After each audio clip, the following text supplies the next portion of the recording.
Hey everyone, welcome to CLAT point and let's start आज का हमारा द हिंदू न्यूज़ डिस्कशन। देखो अभी पिछले कुछ दिन क्लास नहीं हुई है। मैंने टेलीग्राम पे अपडेट बता दिया था कि 5 तारीख तक क्लास नहीं होगी क्योंकि I am out of station, तो वेकेशंस के लिए बाहर गया हुआ था। बट अब आ चुका हूँ एंड सारी क्लासेस सब कुछ अब आज से कंटिन्यूस होंगी। The Hindu news paper analysis जो हमारा डेली आता है वो डेली आना शुरू हो चुका है आज से। तो लेट्स स्टार्ट।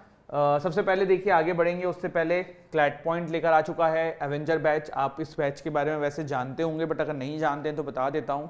लाइव क्लासेस हैं, पर्सनल मेंटरशिप हैं, 7 बुक्स हैं, everything you needed to crack this exam, सब कुछ आपको मिलने वाला है ओनली 21,999 रुपीज़ में। एंड अगर आप 2 ईयर्स का हमारा कोर्स ज्वाइन करना चाहते हैं then you can go for R Vijeta batch जिसकी कॉस्ट 2 साल की 32,999 है। एप्लीकेशन पे डेमो क्लासेस एंड सारी चीज़ें पूरा डिटेल सब कुछ अवेलेबल है। हमारे टीम का कॉन्टैक्ट नंबर भी है। अगर आपको जैसे कोई डाउट है, कुछ बात है तो आप उनसे पूछ के और भी क्वेरीज जो हैं आपकी वो रिजॉल्व कर सकते हैं, ठीक है। इसके अलावा अगर आप एनएलसेट की प्रिपरेशन कर रहे हैं देन आर प्रारंभ बैच इज़ फॉर यू, आप इसमें इनरोल कर सकते हैं। इसकी भी पूरी डिटेल आपको हमारे एप्लीकेशन पे मिल जाएगी। For CLAT PG students there is R achievers batch जिसकी डिटेल भी हमारे ऐप पे आपको मिल जाएगी, ठीक है। तो देखो पिछले 5 दिन में काफ़ी कुछ हो गया। वैसे एग्ज़ाम के पर्सपेक्टिव से नहीं हुआ पर देश में क्या हो रहा है उसके पर्सपेक्टिव से हो गया, ठीक है। हुआ क्या है, महाराष्ट्र में पहले तो नए डिप्टी चीफ मिनिस्टर बनते हैं अजित पवार साहब, और एनसीपी जो कि शरद पवार जी की है। आपको याद होगा कि लास्ट टाइम जब शिवसेना में उद्धव ठाकरे जो कि बीजेपी के सपोर्टर थे बट उन्होंने फिर अपनी अलग मोर्चा स्टार्ट करके खुद चीफ मिनिस्टर बन गए थे, तो उसमें शरद पवार जी का बहुत सपोर्ट था। तो अब जो है ना, जैसे शिवसेना में हुआ था फ्रैक्शन वैसे ही एनसीपी में देखने को मिल रहा है और काफ़ी सारे एमपीज जो हैं वो उनसे अलग होकर अब ये कह रहे हैं कि पॉलिटिकल पार्टी हमारी है, सिंबल हमारे पास है, एक्सेट्रा एक्सेट्रा। लेट्स सी क्या होता है। एग्जाम के पर्सपेक्टिव से नहीं है बट हाँ आपको पता होना चाहिए कि क्या चल रहा है हमारे देश के अंदर, ठीक है। तो ये वाला आर्टिकल था और इसमें और कुछ ऐसा खास है नहीं, ठीक। इसके बाद देखो supreme court extends interim protection for Teesta Setalvad. देखो ये इनको आप ये बोल सकते हो कि शी इज एक्टिविटिस्ट।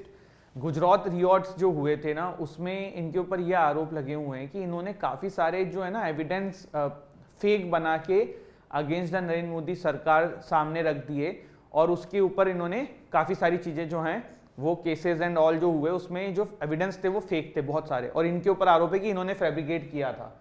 तो देखो क्या था, गुजरात हाई कोर्ट ने इनको बेल वेल के लिए मना कर दिया था बट अब सुप्रीम कोर्ट पे मैटर आया तो सुप्रीम कोर्ट ने इंटरिम प्रोटेक्शन दे दिया है इनको, ठीक है। तो ये है तीसरा। UP government plans to repeal over 100+ British era laws. देखो ब्रिटिशर्स, आपको पता है कि हमने बहुत सारी चीज़ें ब्रिटिशर्स से ही इनहेरिट करी है। आईपीसी हो गया, सीआरपीसी हो गया, आपके जितने भी सिविल लॉज हो गए या मोस्ट ऑफ द जितने भी एक्ट्स हैं ना आज की डेट में वो कहीं ना कहीं ब्रिटिशर्स के ज़माने में कोई एक्ट था या उसी का नया नाम या फिर वही सारी चीज़ें आगे आ गई हैं। इवन कॉन्स्टिट्यूशन ऑफ इंडिया, चलो आज का मेरा क्विज का क्वेश्चन है, कॉन्स्टिट्यूशन ऑफ इंडिया ब्रिटिशर्स के द्वारा एक एक्ट लाया गया था, ठीक है। उसमें से किस वाले एक्ट से सबसे ज़्यादा प्रेरित है, मतलब there is a particular scheme, जैसे जैसे मोंटे चेम्सफोर्ड रिफॉर्म था, फिर उसके बाद कुछ और आया, ऐसे फिर कुछ और आया, तो उसमें से आप किससे कह सकते हो कि कॉन्स्टिट्यूशन ऑफ इंडिया के अंदर बहुत सारी चीज़ें ब्रिटिशर्स के द्वारा एक प्रॉपर जो कानून लाया गया था, एक्ट लाया गया था, उससे प्रेरित है, वो मुझे कमेंट सेक्शन में बताना, ठीक है। UP government plans to repeal over 100+ British era law. तो देखो ब्रिटिशर्स के समय के लॉ जो है ना उनको रिपील करने की बहुत ज़रूरत है। हमारी पार्लियामेंट भी इसके लेके काफ़ी बार क्वेश्चन उठाती है या फिर काफ़ी कानून को अबॉलिश करने की कोशिश करी गई है। आप आज भी आईपीसी देखेंगे, अभी हम ये भी पढ़ रहे हैं कि क्रिमिनल लॉ भी अमेंड किया जाएगा। तो ये सब क्यों पढ़ रहे हैं, क्योंकि देखो आप आज की डेट में अगर आईपीसी उठा के देखोगे ना, आप देखोगे कि बहुत सारे क्राइम की सज़ा जो है ना उसमें मैक्सिमम टू मैक्सिमम आप देखोगे तो पनिशमेंट की जो फाइन की वैल्यू है वो 5,000 है, 10,000 है, कहीं कहीं 50 रुपये 100 रुपये भी लिखे हुए हैं। तो ये क्योंकि उस समय ज़्यादा बड़े वैल्यू रखते थे, लेकिन अब आज की डेट में तो इसकी कोई वैल्यू नहीं है ना 100 रुपये 200 रुपये की, तो इसीलिए इनको चेंज करने की ज़रूरत है। तो ऐसे ही काफ़ी सारे कानून हैं जिसको चेंज करने की ज़रूरत है और अभी उत्तर प्रदेश सरकार ने डिसाइड किया है कि they are going to abolish ऐसा 100+ ब्रिटिश एरा लॉ। और वैसे तो लॉ कमीशन की जो 20th लॉ कमीशन का सजेशन आया था ना उसमें भी ये कहा गया था कि ब्रिटिश एरा के जो लॉज है ना इनको यार अबॉलिश करना चाहिए, ठीक है। तो यूनियन गवर्नमेंट तो करती रहती है समय समय पे, अभी उत्तर प्रदेश की गवर्नमेंट ने किया है। इसके बाद देखो अभी क्या हुआ, एससीओ की वर्चुअल मीट हुई है ना, जिसको होस्ट किया गया किसके द्वारा, इंडिया के द्वारा, ठीक। तो एससीओ की वर्चुअल मीट को होस्ट किया गया किसके द्वारा, इंडिया के द्वारा। अब थोड़ा सा पहले ना एससीओ के बारे में समझते हैं, वैसे मैंने ये सब आपको बताया हुआ है but let's kind of revise it, ठीक है। आपको पता है कि पहले एससीओ कुछ होता नहीं था, आज ना एक पूरा एडिटोरियल भी आया हुआ है, टेक्स्ट वाले पेज पे भी है, तो इसीलिए थोड़ा सा समझ लेते हैं। शंघाई 5 करके संस्थान होती थी, ऑर्गेनाइजेशन होती थी, जिसमें 5 मेंबर्स होते थे। वो कौन कौन से, रशिया, चाइना, कजाकिस्तान, किर्गिस्तान और तजाकिस्तान, ठीक है। यहाँ पे देखो ये नाम भी लिखे हुए हैं, आप देख सकते हो। तो शंघाई 5 ये होते थे। जब इसमें उज्बेकिस्तान को 2001 में जोड़ा गया, तब इन्होंने इसका नाम कर दिया एससीओ, शंघाई कोऑपरेशन ऑर्गेनाइजेशन। आप नाम से ही समझ सकते हो कि चाइना जो है कहीं ना कहीं इस पूरे की ऑर्गेनाइजेशन को करता धरता है। अगर आज की डेट में आप एससीओ की ऑफिशियल लैंग्वेज देखेंगे तो it's Russia and China, Chinese, not China, Russian and Chinese. अब एससीओ जब 2001 में आया, जिसका नाम एससीओ हुआ, तो इसका हेडक्वार्टर कहाँ है, तो ये बीजिंग में। बहुत बार स्टूडेंट्स ऐसे गलती कर देते हैं कि नाम शंघाई कोऑपरेशन ऑर्गेनाइजेशन है तो वो शंघाई पे ही ऑप्शन पे टिक लगा के आ जाते हैं। हेडक्वार्टर अगर जस्ट इन केस कहीं पूछ ले तो शंघाई ऑप्शन जरूर देंगे, कंफ्यूज नहीं होना है, ठीक है। तो ये थी। इसके बाद देखो क्या हुआ, 2017 के अंदर रशिया, जो कि उस समय देखो रशिया यूक्रेन और कुछ था नहीं, और हम काफी क्लोज थे, और रशिया और चाइना की भी इतनी नहीं बनती थी 2017 के समय। तो 2017 में रशिया ने कहा कि भैया इंडिया को एससीओ में लेके आओ, ठीक है। तो जब 2017 में रशिया ने कहा कि इंडिया को एससीओ में लेके आओ, तब चाइना ने पाकिस्तान को लाने की कही, और चाइना ने पाकिस्तान को मिला लिया। तो इस तरीके से 2017 के अंदर इसके अंदर आप देखते हो कि भाई ये शंघाई 5 से जो 6 हुए थे, अब ये 8 हो चुके हैं। कौन से, इंडिया एंड पाकिस्तान भी इसमें ऐड हो गए। तो अब आज की डेट में इसमें संख्या कितनी हो गई थी, 8। लेकिन चेंज हुआ। चेंज क्या हुआ, रिसेंटली ईरान को भी इसका मेंबर बना दिया गया है, और जो ये वर्चुअल मीट हुई है मोदी जी वाली अभी, इसमें ईरान भी ऐसे मेंबर स्टेट की तरह था। तो लेटेस्ट कंट्री जो इसमें जुड़ी है, इंडिया, पाकिस्तान प्लस ईरान, ठीक है। अब देखो एडिटोरियल जो है ना, वो बेसिकली पाकिस्तान का इसमें जोड़ना जो है ना इंडिया के लिए अच्छा नहीं था, क्योंकि देखो एससीओ का जो मेन एक पर्सपेक्टिव था ना कि पीस और टेररिज्म, इन सबसे मतलब स्टेबिलिटी रखनी है इन कंट्रीज के बीच में। बट पाकिस्तान तो itself is a main root of causing terrorism and everything in the Asia region, तो उसको इसमें डालने से इतना सही नहीं था। लेकिन देन चाइना का क्योंकि क्लोज था तो चाइना ने इसको डलवाया। अब ईरान को इसमें डाला गया है, तो भारत के लिए अच्छा है, क्योंकि कहीं ना कहीं आपको पता है कि छाबार पोर्ट की रिलेवेंस हमारे लिए कितनी है। If you know Chabahar port, मैंने आपको बताया है जब भी हम ईरान न्यूक्लियर डील के बारे में पढ़ते हैं कि why Iran is so important to us, और अभी यूएस के वजह से हम ईरान पे थोड़ा सा ध्यान नहीं दे पा रहे हैं, क्योंकि छाबार पोर्ट भारत के लिए बहुत ज़रूरी है ट्रेड करने के लिए सेंट्रल एशियन कंट्रीज़ के अंदर। तो ये सारी चीज़ें हैं, ठीक है। अब एससीओ की एक बॉडी है जिसका नाम है क्या, rats, regional anti terrorism structure. इसका हेडक्वार्टर जो है ना वो ताशकेंट में है, ठीक। ये मैंने क्यों पूछा है, क्योंकि आज से 4-5 साल पहले क्लैट में आया हुआ है कि रैट्स जो है इनमें से किसका पार्ट है, यूएन का, डब्ल्यूएचओ का, एससीओ का, ब्रिक्स का। तो इट्स पार्ट ऑफ एससीओ, जो टेररिज्म को डील करने के लिए बनाई गई है, ठीक है। अभी जो मोदी जी ने जो होस्ट करी है एससीओ की मीट, वो हेड ऑफ द काउंसिल वाली मीट इसकी जो है वो होस्ट करी है, ठीक है। चलिए बढ़े आगे, बढ़ जाते हैं। एससीओ के मेंबर मैंने आपके सामने बता ही दिए हैं वैसे, China, Kazakhstan, Kyrgyzstan, Russia, Tajikistan, Uzbekistan, India, Pakistan, and 9th country is Iran, ठीक है। चलिए बढ़ते हैं आगे।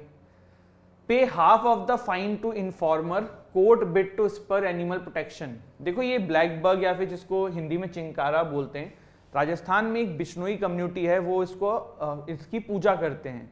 सलमान खान के ऊपर इसी का केस चल रहा है कि उन्होंने इसको मारा था। अभी क्या हुआ, एक केस चल रहा था एक और किसी इंसान के ऊपर, तो उस केस की सुनवाई करते हुए कोर्ट ने ये कहा, इस तरीके का एक वर्डिक्ट दिया, उसमें कोर्ट ने ये कहा कि जो फाइन का अमाउंट होता है ना, जैसे जब भी कोई क्राइम कर रहा है तो उसने सजा तो मिली, जैसे 3 साल की सजा मिली प्लस कुछ फाइन भी हुआ, तो अब क्या कहा कोर्ट ने कि फाइन का आधा अमाउंट ना उस इन्फॉर्मर को दिया जाए जो इसके केसेस बता रहा है। वरना आदमी बहुत बार ये सोचता है कि क्यों ही बताना, बट जब कुछ उसके लिए भी इंसेंटिव होगा तो पीपल विल कंप्लेन कि कौन ब्लैक बक का शिकार कर रहा है या इस तरीके की चीजें। तो इसीलिए अभी इस तरीके का एक वर्डिक्ट आया है राजस्थान की एक कोर्ट के अंदर। तो एग्जाम के लिए नहीं है, पर हाँ थोड़ा सा पता होना चाहिए। चिंकारा, ब्लैक बग, आपने काफी बार इसका नाम सुना होगा, ठीक है। तो section 55C of wild life protection act जो है ये इंपावर करता है, ठीक है। आपको पता ही है DPSP जो है ये आर्टिकल 51A सब क्लॉज जी जो है वो एनिमल प्रोटेक्शन की बात करता है। वाइल्ड लाइफ प्रोटेक्शन एक्ट 1972 के तहत भैया चिंकारा को शिकार नहीं किया जा सकता है। अब ये कौन से उसमें है इन कैटेगरी में, ये थोड़ा सा देख लेना, ठीक है। ये मैंने डाला नहीं है, आप लोग अपने हिसाब से देख लेना, ठीक है। चलिए इसके बाद देखो अगली न्यूज है, UK, Canada, Sweden, Ukraine take Iran to top UN court. कौन कौन सी कंट्री हैं? यूके, कनाडा, ठीक है, देन यूक्रेन एंड एक और है कोई आपकी स्वीडन। क्यों ये लेके गए हैं कोर्ट में, किसको? ईरान को।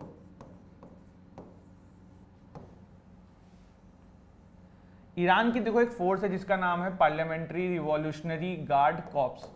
बेसिकली ईरान की वो फोर्स है जो बाहरी ऑपरेशंस को देखती है। आपको याद हो ना याद हो क्या पता, आप उस समय तैयारी कर रहे हो नहीं कर रहे हो, ईरान के ना इस फोर्स के कमांडर होते थे, मुझे अभी दिमाग से उनका नाम स्लिप हो रहा है, यूएस ने ना उनको एक ड्रोन अटैक में मार दिया था, ठीक है। उसके बाद क्या हुआ था, ईरान भी यूएस के काफी सारे जगहों पे ठिकानों पे हमला करने लगा था, फिर यूएस भी अटैक करने लगा था। 2020 की ये बात है। उसी में हुआ ये कि बोइंग 737-800, ठीक है, ये जो फ्लाइट है इसका और भी एक नाम था यार, फ्लाइट PS752, नाम ध्यान रख सकते हो, अगर पूछेंगे तो ये इस पे आ सकता है, फ्लाइट PS752। देखो ये बोइंग उसका मशीन का नाम है, कौन सी इन्होंने खरीदी थी, और ये फ्लाइट का नाम है, ठीक है। जनवरी 8 2020 की बात है। ये फ्लाइट जो है ना ये ईरान के तेहरान से उड़ के यूक्रेन के काइव जाने वाली थी। ईरान के कमांडर एक जो थे, एयर कमांडर टाइप, जो भी इस चीज को देख रहे थे, उन्होंने मिसअंडरस्टूड किया। उनके अकॉर्डिंग ये यूएस के द्वारा एक मिसाइल आ रही है उनके एरिया में, और इस वजह से इसको पूरा शूट डाउन करा दिया गया ईरान के द्वारा। ये फ्लाइट जो है ना, आप सोचो ईरान के द्वारा शूट आउट करके मतलब पूरी की पूरी ब्लास्ट कर दी गई। इसमें उस समय जो है आई थिंक कितने पैसेंजर्स थे, इसमें कहीं ना कहीं लिखा होगा, 13 ईयर्स से लेके 75 मतलब बच्चों से लेके 75 ईयर्स के लोग इसमें थे। And it must be somewhere कि कितने, हाँ 176 पैसेंजर्स की जो है इसमें डेथ हो गई थी। अब क्या हुआ, इसके अगेंस्ट में इन कंट्रीज ने अभी जो है इंटरनेशनल कोर्ट ऑफ जस्टिस में केस फाइल करने की ठान ली है, और ये चाहते हैं ये लोग कि ईरान कंपनसेट करे इन फैमिलीज को, प्लस पब्लिक अपोलॉजी मांगे कि उनसे गलती हुई है। वहीं ईरान ने उस कमांडर को, जिस कमांडर ने ये हरकत करी थी जिससे मिसअंडरस्टूड हुआ, उसको 13 साल की इंप्रिजमेंट की सजा दे दी है। तो ये मामला है। इसमें आप थोड़ा सा नाम जो ध्यान रख सकते हो, जैसे कि फ्लाइट PS752, बोइंग 737-800 मशीन का नाम है, ठीक है, बोइंग कंपनी की मशीन थी। इसके अलावा पार्लियामेंट्री रिवॉल्यूशनरी गार्ड कॉर्प्स कौन से होते हैं मैंने आपको बताया। ये देखो जैसे क्या होता है, ये इंडिया है, ठीक है, तो इंडिया के अंदर जैसे BSF और ये सारी चीज़ें देखती हैं, CRPF सिक्योरिटी देखती हैं, और बॉर्डर के बाहर जो है कोई भी मैटर होता है तो आर्मी देखती है। ऐसे समझाने के लिए बता रहा हूँ। ऐसे ईरान के जो फॉरेन ऑपरेशंस होते हैं ना, जो उनके कंट्री के बाहर होते हैं, वो इनकी पार्लियामेंट्री रिवॉल्यूशनरी गार्ड कॉर्प्स देखती है। तो इसी के कमांडर थे, इनको यूएस ने मार डाला था। उसके बाद यूएस एंड ईरान में बहुत पंगे हुए थे, डोनाल्ड ट्रंप आई थिंक उस समय थे सत्ता में। तो ये वाली सारी चीजें हैं। आपको आई होप ये कॉन्सेप्ट समझ में आया हो कि क्या हो रहा है यहाँ पे, ठीक है। इसके बाद क्या है, देखो 1 जुलाई 2017 को जीएसटी आया था, ये पुराना आर्टिकल है, 2-3 दिन पुराना पर इंपॉर्टेंट है। 1 जुलाई 2017 को जीएसटी इंट्रोड्यूस हुआ था। अभी 1 जुलाई को 6 इयर्स ऑफ जीएसटी हो गए हैं। तो थोड़ा सा जीएसटी के बारे में समझ लेते हैं, ठीक है। देखो पहले क्या होता था, पहले क्या होता था कि हर स्टेट में आपको अलग टैक्स देना पड़ता था, ठीक है। आप कोई भी चीज सेल कर रहे हो तो अलग अलग टाइप के टैक्स होते थे, जैसे कि एक्साइज ड्यूटी दे रहे हो, सर्विस टैक्स दे रहे हो। फिर आप ये भी देखते थे कि बॉर्डर्स पे ट्रक व्रक पे इंटर स्टेट चेक होते थे कि एक स्टेट से दूसरे स्टेट पे अगर सामान जा रहा है तो कि टैक्स इन्होंने वहां पे पे किया है कि नहीं किया है, कुछ घपला तो नहीं किया, इस तरीके की चीजें। तो ये सारी चीजों को खत्म करने के लिए क्या आया, जीएसटी, ठीक है। जीएसटी जो है वो लाया गया। अब जीएसटी में देखो आपको पता है कि स्लैब्स होती हैं 5%, 10%, 12, 18। तो आपको पता है कि आपका कौन से स्लैब में आता है, उससे ज्यादा आपसे लिया नहीं जा सकता है। अब जीएसटी क्या है, डायरेक्ट टैक्स से इनडायरेक्ट टैक्स है। 5 मिनट का सेकंड का पॉज लो, सोचो। अगर आंसर पता है तो you are a good person, मतलब गुड पर्सन मतलब आप पढ़ाई वढ़ाई कर रहे हो। नहीं पता है तो भी कोई बात नहीं, अब मैं बता रहा हूं, ध्यान से सुनना। डायरेक्ट टैक्स क्या होता है, इनडायरेक्ट टैक्स क्या होता है। डायरेक्ट टैक्सेस जो आप डायरेक्टली सरकार को पे कर दो। इनडायरेक्ट टैक्स क्या होता है, जो आप इनडायरेक्टली सरकार को पे करो। जैसे कि एक एग्जांपल ले लेते हैं, एक शॉपकीपर है जिसका नाम है रतनलाल, ठीक। रतनलाल से आपने सामान खरीदा 10 रुपए का +2, जिसमें जो 2 रुपए हैं वो जीएसटी हैं, टोटल 12 रुपीज का। अब ये 12 रुपीज में से जो 2 रुपए टैक्स के थे, ये आपने डायरेक्टली सरकार को पे थोड़ो किए, ये आपने रतनलाल को पे किए। रतनलाल जो है इसको सरकार को पे करेगा, तो दिस इज क्या, इनडायरेक्ट टैक्स, ठीक है। अब एक और एग्जांपल ले लो, जैसे कि एक बंदा है जिसका नाम है मानवेंद्र, ठीक है। उसने इनकम टैक्स रिटर्न फाइल किया, आईटीआर फाइल किया और अपना जो भी टैक्स था वो पे किया। तो जो मैंने डायरेक्ट पैसा पे कर रहा हूं सरकार को, दैट इज क्या, दैट इज डायरेक्ट टैक्स। समझ में आई बात। जब आप कोई भी टैक्स डायरेक्टली सरकार को दो तो इट इज डायरेक्ट टैक्स। जब आप किसी इनडायरेक्टली फॉर्म में दो, जो कि आप सब देते हो, तो इट्स एन इनडायरेक्ट टैक्स। बहुत बार ना जनता ये कहती है कि भैया, बहुत सारे लोग ऐसी स्टेटमेंट मैंने सुनी है, अरे हमें क्या, हम तो टैक्स ही नहीं देते हैं। भाई सब कोई टैक्स दे रहा है, आप इनडायरेक्ट टैक्स तो दे ही रहे हो ना। आप सामान खरीदते हो, आज की डेट में किस में जीएसटी नहीं होता, सब में होता है। तो कहने का मतलब ये है कि this is the difference between direct and indirect tax. ये आपको पता होना चाहिए, अगर टैक्स के ऊपर पैसे जाएंगे इस पे भी क्वेश्चन बन सकता है, ठीक है। और अभी जीएसटी को 6 साल हुए हैं, तो ये भी मैंने आपको बता दिया है। इसके अलावा देखो जीएसटी में ना एक और इशू अभी जो है वो थोड़ा सा एक रहता है कंट्रोवर्शियल। सेस क्या होता है, सेस इज टैक्स के ऊपर टैक्स, ठीक है। तो जब जीएसटी आया था ना, तो सरकार ने ये बात तो क्लियर थी कि कोई स्टेट जो होगा वो ज्यादा जीएसटी कमाएगा और कोई स्टेट जो है वो कम जीएसटी कमाएगा। तो सरकार ने क्या किया कि जो कम जीएसटी प्राप्त करेंगे ना, इनकी मदद के लिए सरकार ने लग्जरी आइटम के ऊपर सेस लगा दिया। सेस इज क्या, टैक्स ऑन टैक्स, ठीक है। तो ये जो सेस से कमाई होगी वो उन स्टेट्स को देंगे जिनके पास जीएसटी कलेक्शन कम होता है, ठीक है। अब क्या हुआ, पहले ना ये 2022 तक के लिए डिसाइड किया था, जब जीएसटी लाया गया था तब डिसाइड ये किया था कि सेस जो है ना लग्जरी आइटम्स के ऊपर 2022 तक लगेगा। लेकिन कोविड-19 की महामारी आई और प्रॉब्लम्स हुई, तो इसको बढ़ा के अब 2026 तक कर दिया है। तो ये एक और इसमें चीज है, आपको पता होनी चाहिए, एग्जाम में अगर कहीं आए तो ध्यान रखना, ठीक है। तो ये सारा, ये वाला हमारा पूरा आर्टिकल्स थे आज के, एंड आई होप आपको सेशन अच्छा लगा हो। कोई भी डाउट हो, कोई भी बात हो, आप लोग बहुत ही इजीली, देखो काफ़ी सारे बच्चे ना कमेंट सेक्शन में मेरे से क्वेश्चंस पूछते हैं कि सर ये कैसे करना है, वो कैसे करना है। तो मुझे तो पता नहीं पड़ता है, लेकिन टीम बताती है कि सर आपसे कुछ बच्चे ने ये पूछा है, ये पूछा है। तो मेरा आप सभी को रिक्वेस्ट है कि मेरी इंस्टाग्राम आईडी है यार, मानवेन28, MANVENDRA28, ठीक है। और इसी नाम से मेरा टेलीग्राम आईडी भी है। तो आप ना यहाँ पे मैसेज डाल दिया करो, यहाँ पे मेरे को कभी ना कभी तो, मतलब 1-2 दिन में जब भी मैं ओपन करूंगा इन ऐप्स को, मेरे को जरूर दिखेगा, तो मैं जरूर आपके आंसर्स करूंगा, ठीक है। और ये सबके लिए, ऐसा नहीं कि जो हमारे स्टूडेंट्स हैं उन्हीं को करेंगे, आप यहाँ पे मैसेज करिए, I will definitely reply when ever it will be possible for me. तो आप लोग यहाँ पे मैसेज करिएगा, ठीक है। कमेंट सेक्शन में आप लिख सकते हैं, हमारी टीम में भी बहुत सारे लोग मेंटोर्स जो बैठते हैं, जो काउंसलर्स बैठते हैं, वो भी आपको रिप्लाई कर देंगे। पर अगर मेरे से डायरेक्ट कुछ क्वेश्चन पूछना है तो आप यहाँ पूछ सकते हो, ठीक है। तो तो this is it, I hope you have like this session. Don't forget to like, share, subscribe the channel. हंसते रहो, मुस्कुराते रहो, पढ़ाई करते रहो। जय हिंद, जय भारत।